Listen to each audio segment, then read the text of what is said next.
जुमलों के सरताज और झूठ के बादशाह नरेंद्र मोदी जी की पहली किसान रैली देखी होगी और आप सभी को अनुमान लग गया होगा कि उनकी पहली किसान रैली ही टाइम फिस हो गई है।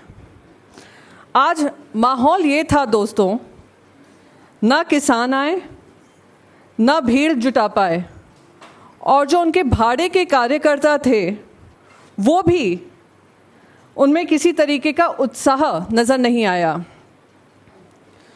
तो ये जो नरेंद्र मोदी जी झूठ की खेती लगाते हैं, आज किसान के ज़ख्मों पर मरहम नहीं लगा पाए, वो बहुत स्पष्ट हो गया है। मित्रों, मुझे पता है मित्रों सुनते ही सबको पता चल जाता है कि शायद कहीं नोटबंदी जैसी बात ना सामने आने वाली हो, पर जुमलों के सरताज को कोई बीट नहीं कर सकता है। पिछले 6 दिनों में लगातार किसान के डीजल की कीमत 77 पैसे से बढ़ी है और पेट्रोल 1 रुपये से बढ़ा है। प्रधानमंत्री जी मलोट में जाकर अपनी सरकार की गुणगान गा रहे थे और बता रहे थे किस तरीके से उन्होंने किसानों के अधिकारों की लड़ाई लड़ी है। इसी बढ़ते कीमतों से ही पता चल जाता है कितना उनका किसान प्रेम है। आज फिर से उन्होंने अपनी किसान रैली में जुमले, झूठ और झूठी दिलासा देने की कोशिश की है देश के किसानों को। उन्होंने ये बताया किस तरीके से जो लागत है उस पे उनका मिनिमम सपोर्ट प्राइस, जो उन्होंने लागत पे 50% का वादा किया था, वो उन्होंने पूरा किया है। पर मित्रों, सच्चाई से ये बहुत दूर है। अगर हम देखेंगे जो इन्हीं की CACP रिपोर्ट है 2018-2019 की, उसके हिसाब से अगर हम कैलकुलेशन करते हैं तो जो धान का दाम है वो कॉस्ट 2 से 15% बढ़ा है, कॉम्प्रिहेंसिव कॉस्ट से 15% बढ़ा है। अगर हम रागी की बात करते हैं तो कॉम्प्रिहेंसिव कॉस्ट से 20% बढ़ा है और मूंग की बात करते हैं तो कॉस्ट से 19% बढ़ा है। और उनके जुमले यहीं पे ख़त्म नहीं होते हैं। उन्होंने बहुत सारी बातें यूपीए सरकार को निशाना रखते हुए कही हैं। तो सच्चाई, जो उनका एनकाउंटर विद ट्रूथ होता रहता है, आए दिन होता है, अपनी रैली के ज़रिए, अपने मन की बात के ज़रिए, जन की बात जो सुनते नहीं हैं, किसानों के अधिकारों की जो बात करते नहीं हैं। उन्होंने कहा था कि जो सॉइल हेल्थ कार्ड्स हैं इनकी वजह से किसानों तक पहुँचे हैं। पर मित्रों, सच्चाई ये है कि 2009 से हमने ये सॉइल हेल्थ कार्ड्स देना चालू किया था और करीब 5 करोड़ जब हम 2012 में हमारी सरकार थी तब तक हम दे चुके थे।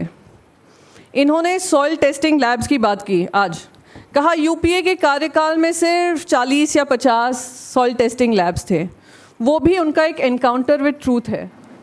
सच्चाई ये है कि 1141 सॉइल टेस्टिंग लैब्स यूपीए के कार्यकाल में बने थे। इन्होंने अनाउंसमेंट किए हैं, अनाउंसमेंट सॉइल टेस्टिंग लैब्स के नहीं किए हैं, अनाउंसमेंट किए हैं एग्जामिनेशन सेंटर्स के। आप उनकी तुलना full fledge soil testing lab से नहीं कर सकते हैं। तो ये प्रधानमंत्री मोदी का दूसरा एनकाउंटर विद ट्रूथ में बता रही हूँ। फिर कहते हैं नीम कोटेड यूरिया। कोई ज़रा प्रधानमंत्री मोदी को बताए कि देश 2014 से नहीं शुरुआत हुई है। किसानों की जो बातें हैं 2014 से नहीं शुरू हुई हैं। ये नीम कोटेड यूरिया 2011 में ही यूपीए ने अपने कार्यकाल में इंट्रोड्यूस कर दिया था। तो इतना स्पष्ट झूठ बोलना, सफ़ेद झूठ बोलना, और जब देख रहे हैं कि आपके खुद के किसान भाई बहन जो वहाँ पे आए हुए हैं उत्सुक नहीं हो रहे हैं और वो भी आपके जुमलों में नहीं फंस रहे हैं, तो स्पष्ट हो जाना चाहिए कि मोदी जी आप थोड़ा जाग जाइए। आप ये जो कॉपी पेस्ट प्लस मार्केटिंग करते हैं यूपीए की स्कीम्स की, उससे थोड़ा अपना ध्यान हटाकर जो सही देश के सामने मुद्दे हैं किसानों को लेकर वो सामने रखें। जिस दिन मिनिमम सपोर्ट प्राइस का अनाउंसमेंट हुआ था तो यहीं से हमने 3 सवाल रखे थे नरेंद्र मोदी जी को। हमने उनसे स्पष्ट तरीके से पूछा था कि जो आपने एमएसपी के दाम लगाए हैं वो क्या सीएसीपी के साथ मिलते जुलते हैं? अगर हैं तो सीएसीपी ने जो प्राइस रेकमेंड किए थे वो देश के सामने लाएं। अगर नहीं हैं तो क्या आप देश को फिर से बरगलाने की कोशिश कर रहे हैं और अपना झूठ छुपाने की कोशिश कर रहे हैं कि मिनिमम सपोर्ट प्राइस पे आपने 50% का मुनाफा दिया है? और इसी के चलते हमारी प्रेस कॉन्फ्रेंस के बाद ही चलते सीएसीपी ने अपनी रिपोर्ट 2018-19 की जो जारी की वो चोरी चोरी चुपके चुपके 2 दिन बाद बगैर किसी को बताए जारी कर दिया। तो आप सोच सकते हैं कि मोदी जी अपने बचाव में कितना मेहनत करते हैं। काश यही मेहनत किसानों के लिए की होती तो आज शायद मोदी जी को इतनी बड़ी बड़ी रैलियां जहां पे अब लोग भी नहीं आ रहे हैं नहीं करनी पड़ती। पर मेरे पास प्रधानमंत्री जी से सवाल कुछ अलग है। मेरे पास प्रधानमंत्री मोदी जी से सवाल जो हैं वो ये हैं कि क्या मोदी जी ये बताएंगे देश के किसानों को, बरगलाने की बजाय अगर बताएं कि अगर ये 4 साल पहले लागत पे 50% मुनाफे की बात की होती और लागू किया होता तो आज हमारे किसान भाई बहनों को 2 लाख करोड़ तक का फ़ायदा मिला होता। पर ये मोदी जी ये बात सबसे छुपाएंगे, किसानों से भी छुपाएंगे। दूसरी बात मैं मोदी जी से पूछना चाहती हूँ जो मैंने शुरुआत में कही कि जो बढ़ते डीजल और पेट्रोल के दाम हैं जो किसानों की लागत का एक हिस्सा बनते हैं, क्या मोदी जी बताएंगे कि कितनी उसमें बढ़ोतरी हुई है?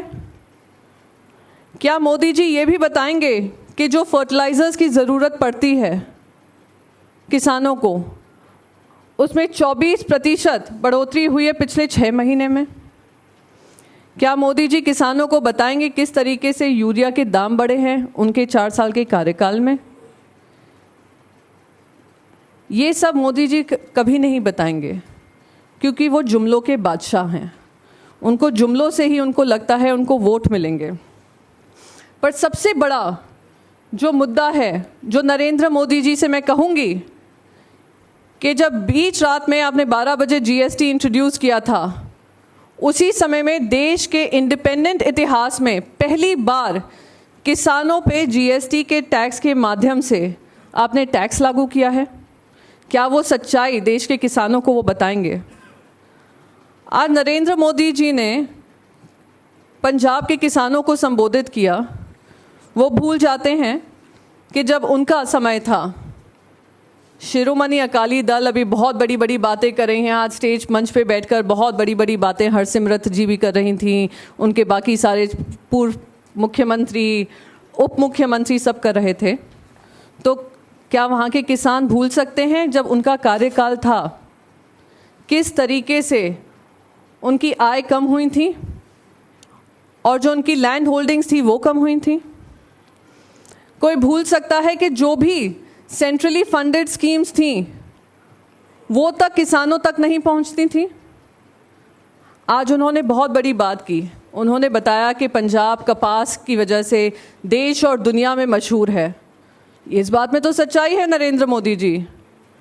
पर आज देश और दुनिया में प्रधानमंत्री के जुमले और झूठ भी बहुत मशहूर होते जा रहे हैं और वो इन्हीं कारणों की वजह से होते जा रहे हैं।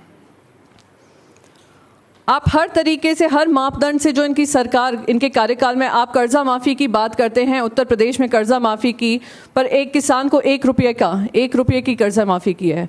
हमारी जैसे ही सरकार बनी, पंजाब हो या कर्नाटका, हमने कर्ज माफ़ी की है। तो जो नरेंद्र मोदी कहते हैं और लागू करते हैं उसमें ज़मीन आसमान का अंतर है। और इसी से स्पष्ट हो गया है कि वही सूट बूट की सोच, वही सूट बूट वाली सरकार आज देश के किसानों को बरगलाने का काम कर रही है, पर देश के किसान अब जागरूक हो गए हैं।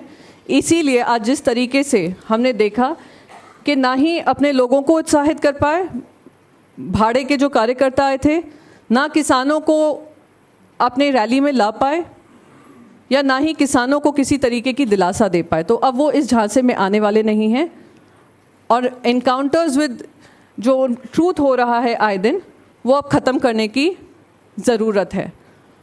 तो इसी से मैं जो आज नरेंद्र मोदी जी की स्पीच रही है, जो उनके झूठ रहे हैं, मैंने उजागर किया है। इसके सामने अगर आपके पास कोई सवाल हो तो उसका जवाब मैं ज़रूर दूंगी।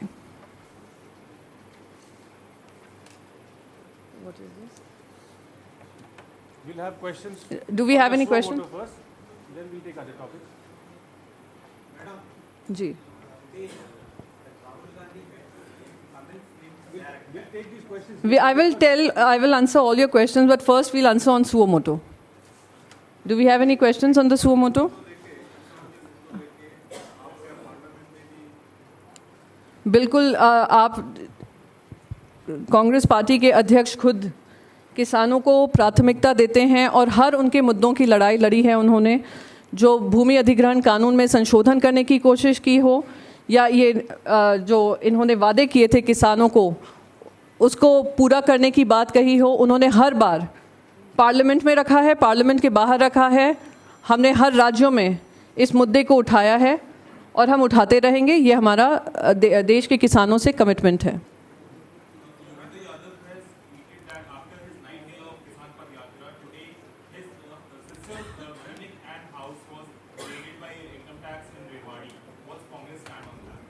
It is extremely unfortunate that anyone who works towards bringing reality in front of the people is being attacked, and there's an attempt to silence those voices.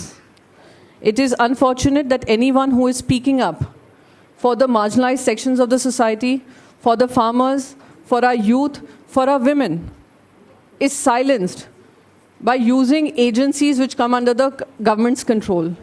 We would request the government, or we'd rather expect this government, to learn to respect democracy, learn to respect the promises that they have made to the people, and learn to also respect the truth, which is not happening in Narendra Modi's government.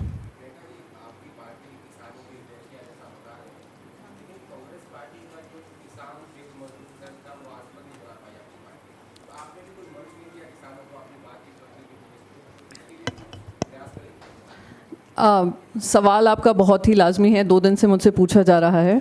मैं बस आपसे ये कहूँगी, जब हमारे खुद के party के अध्यक्ष किसानों को प्राथमिकता देते हैं, अपनी सरकार होने के बावजूद भट्टा परसौल जैसा मूवमेंट शुरू करते हैं, जिसकी वजह से भूमि अधिग्रहण कानून बनता है, और भूमि अधिग्रहण कानून लागू होने के बाद जब हम विपक्ष में आते हैं, जब उसका संशोधन करने की नरेंद्र मोदी जी कोशिश करते हैं, उनकी सरकार कोशिश करती है अपने सूट बूट वालों को बचाने के लिए, तो सारे किसानों की आवाज़ बनकर जब राहुल गांधी जी उभरते हैं, तो मैं वो मानती हूँ कि ये कांग्रेस पार्टी की आवाज़ है। मंदसौर में जब दिन दहाड़े किसानों के ऊपर गोली दागी जाती है, तब सबसे पहले अगर कोई पहुँचते हैं वो राहुल गांधी जी पहुँचते हैं। तो ये कांग्रेस की मंशा है, की सोच है और विचार है। और जैसे कि आप जानते हैं, उनकी अध्यक्षता में हमने बहुत सारे सेल्स रीऑर्गेनाइज़ किए हैं, ये भी सेल रीऑर्गेनाइज होगा। पर आज इस मंच से मैं बहुत कैटेगोरिकली और क्लियरली बता दूं, जब ये हमारे खुद के अध्यक्ष की प्राथमिकता है, तो ये कांग्रेस पार्टी के हर कार्यकर्ता की प्राथमिकता है कि किसानों की आवाज़ बुलंदी से उठाएं, पार्लियामेंट के अंदर हो, राज्यों में हो, या जहां भी उनके साथ किसी तरीके का मैं कहूँगी कि डिसरिस्पेक्ट हो रहा हो, उसके समर्थन में हम खड़े रहें।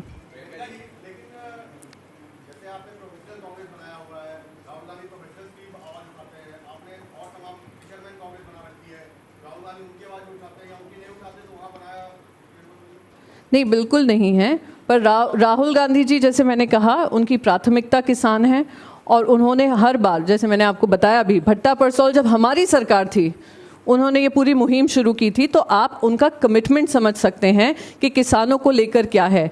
आए दिन हम इसी मंच से किसानों की बातें उठाते हैं, किसानों का पक्ष रखते हैं, किसानों की जो रैलियां होती हैं जहां भी होती हैं हमारे बड़े से बड़े नेता पहुंचते हैं उसी से। और पार्लियामेंट के अंदर अगर किसी ने किसानों की आवाज़ उठाई है तो आप इस बात को मानेंगे और यकीन भी करेंगे, क्योंकि हमारी आवाज़ें उठी हैं, बुलंदी से उठी हैं, तो वो हमने काम किया है। तो डिपार्टमेंट रीऑर्गेनाइजेशन चल रहा है, रीस्ट्रक्चरिंग चल रही है, ये भी जैसे हमने कहा प्राथमिकता है, उस पर हम काम करेंगे। जी, मुस्लिम इंटेलेक्चुअल से आज राहुल गांधी मिल रहे हैं शाम को, ये कौन सा धर्मनिरपेक्ष चेहरा है कांग्रेस का कि इंटेलेक्चुअल्स को भी मुस्लिम और हिंदूज में डिवाइड कर दिया? नहीं, हमने तो डिवाइड नहीं किया है। डिवीज़न आप लोगों के मन में आते जा रहे हैं, और आपके मन में इसलिए आ रहे हैं क्योंकि आज पूरे देश में ये मानसिकता पनप रही है। आज हमारी कांग्रेस पार्टी के दरवाजे जो हैं सभी वर्गों के लिए खुले हैं। हम तो इंटेलेक्चुअल से मिल रहे हैं, उसमें हिंदू मुसलमान आप ढूंढ रहे हैं।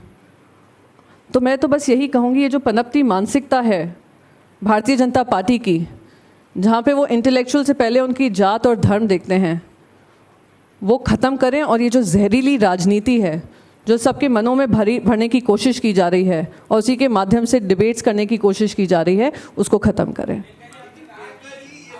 एक एक बार हाँ।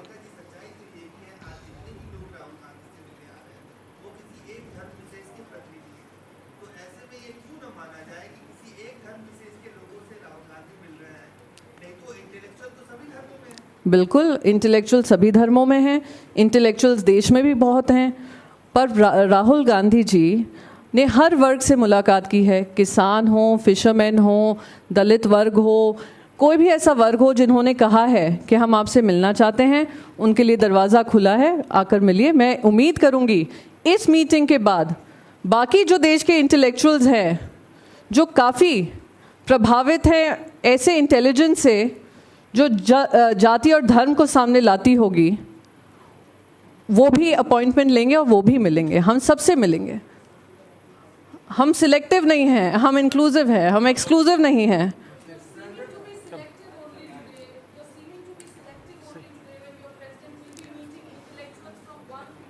Would you say that the Prime Minister Modi is selective when he chooses to meet his corporate friends but refuses to meet the farmers who protest outside Jantar Mantar in Delhi? Would you say the Prime Minister is selective when he goes to wipe off the loans, crores of loans of his suited booted friends, but goes to the Supreme Court saying that we cannot waive farmer loans? I'm sorry, this is a wrong comparison. But I would only want to say this. The Congress believes in development for all, inclusion of all, equality for all. Our doors are open for everybody. If there are intellectuals who would want to wish to meet him, he'd be more than happy to meet them. He meets ambassadors of all the countries. He meets diplomats from across the world.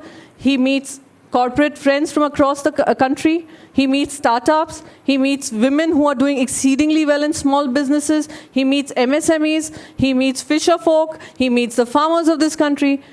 His meetings are regular. He meets Anganwadi workers. So I don't see anyone he doesn't meet.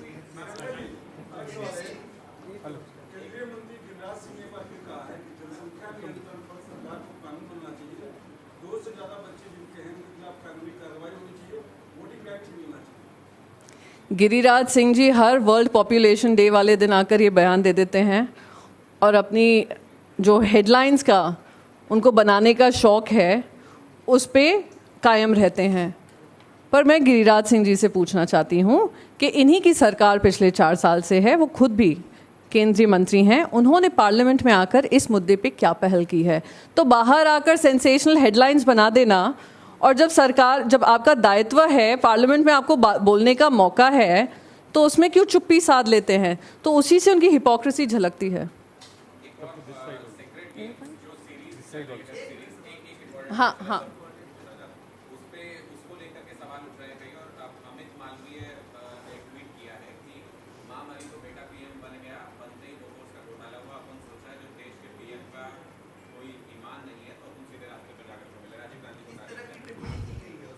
सबसे पहले तो the person you have quoted, I don't know how much the country takes him seriously. That handle is as good as a fake handle on Twitter, which has shared photoshopped images of the first Prime Minister of India in the most derogatory manner. So I would not want to comment on that. I can comment on the issue.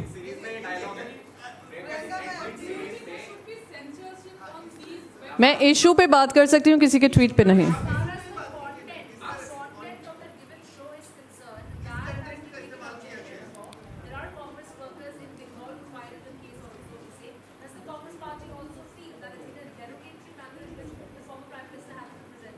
Firstly, I would like to mention that freedom of speech is very much everyone's democratic right. But using that freedom of speech to spread a whole set of lies, I think, is a conspiracy which we would want to say is not appreciable. One second, मैं हिंदी में भी बोलूँगी. Is not appreciable. What we need to understand is all the dialogues that were spoken on the basis of lies. Lies which have been projected by the BJP for its own political gains. Secondly, the democracy in my nation gives me the right to protest something that I do not like or I have objection with in a peaceful, democratic manner through legal processes. So if somebody has disliked what has been spoken and would want to expose the whole set of lies through this platform, is doing this through a very democratic way by filing a written police complaint. He is not lynching mob lynching or lynching a person who's innocent. He is not using violent methods to protest. We are a Gandhian party. We believe in registering our protest through the peaceful legal means available to us. हाँ, मैं ये बस इनको जवाब दे दूँ. मैं content की बात करूँगी. जो कंटेंट दिया है उस कार्यक्रम के माध्यम से वो झूठा, और ये झूठा मैं इस आधार पे बोल रही हूँ क्योंकि सुप्रीम कोर्ट ने भी उस पर कार्रवाई कर उसको रिजेक्ट किया है. मैं हमेशा कहती हूँ अभिव्यक्ति की आज़ादी होनी है, बिल्कुल हम उसका हमेशा समर्थन करते हैं, पर उसी आज़ादी को झूठ फैलाने के लिए अगर आप इस्तेमाल करते हैं तो वो निंदनीय है. और अगर कोई चीज़ अशोभनीय है और निंदनीय है तो मैं मानती हूँ हमारा प्रजातंत्र हमें ये जगह देता है कि हम अपना प्रोटेस्ट जाहिर कर पाएँ कॉन्स्टिट्यूशनली, संवैधानिक तौर तरीक़ों से. हम मॉब लिंचिंग की टेक्निक नहीं अपनाते हैं, हम वायलेंट प्रोटेस्ट की टेक्निक नहीं अपनाते हैं. हम गांधीयन पार्टी हैं. हमें कुछ चीज़ समझ में नहीं आई है, पसंद नहीं आई है और हमें पता है ये झूठ फैलाई जा रहा है क्योंकि एक राजनीतिक पार्टी को फ़ायदा होता है, तो हमने तो रिटन पुलिस कंप्लेंट दी है कि इस पर कार्रवाई होनी चाहिए.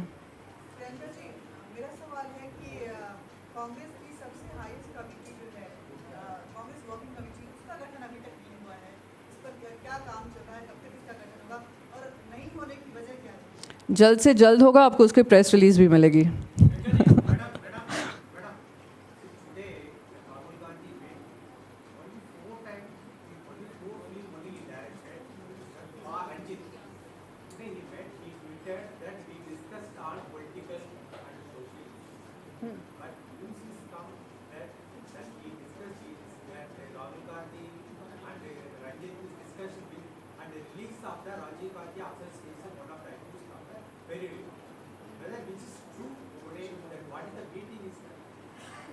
The truth is what has been tweeted from Shri Rahul Gandhi's own Twitter handle, and any interpretations, any other media stories or any source-based stories, we emphatically reject.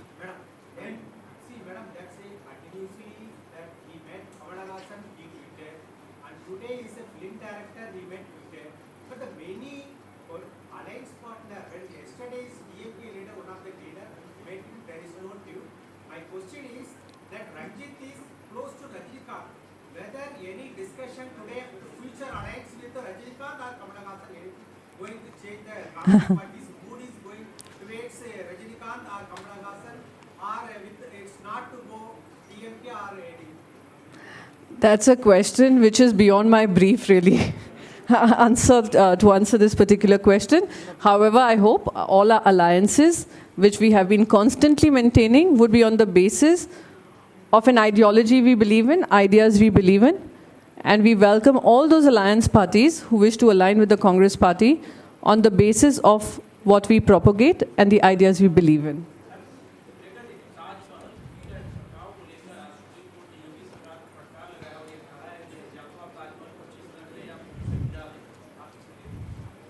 उसका reaction यही होगा कि ये एक और परिणाम है और सर्टिफिकेट है आदित्यनाथ की सरकार को लेकर कि उनको बाकी सारी बातें करना है, आप उनको खुद को स्टार कैंपेनर बनकर दूसरे राज्यों में जाकर स्टार कैंपेनिंग करनी है, पर जब खुद के राज्य की बात आती है तो ना ही अपनी जिम्मेदारी समझ रहे हैं, ना ही जिम्मेदारी ले रहे हैं, ना ही जिम्मेदारी निभाना चाह रहे हैं।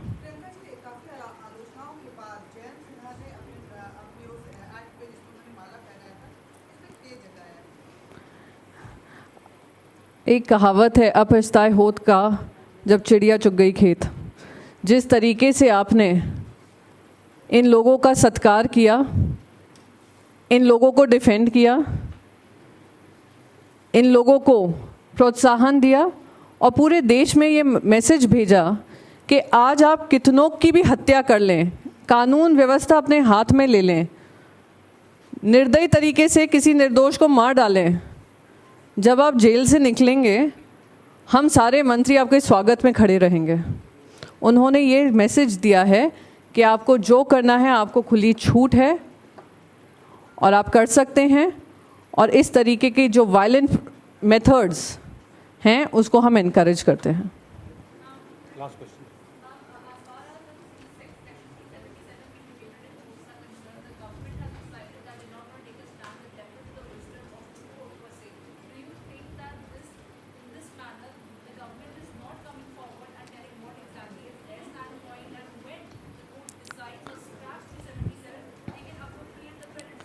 Absolutely. It is extremely unfortunate that after evolving as a society just so much, we continue to hold on to some draconian laws which have no place in today's times.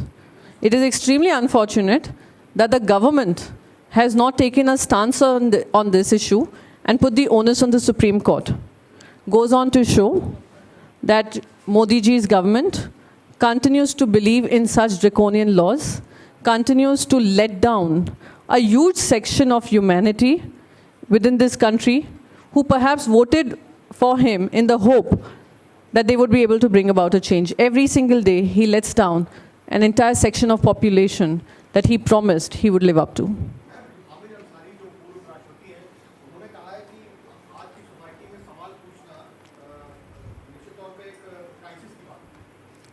बिल्कुल निश्चित तौर पे क्राइसिस की बात होती चली जा रही है।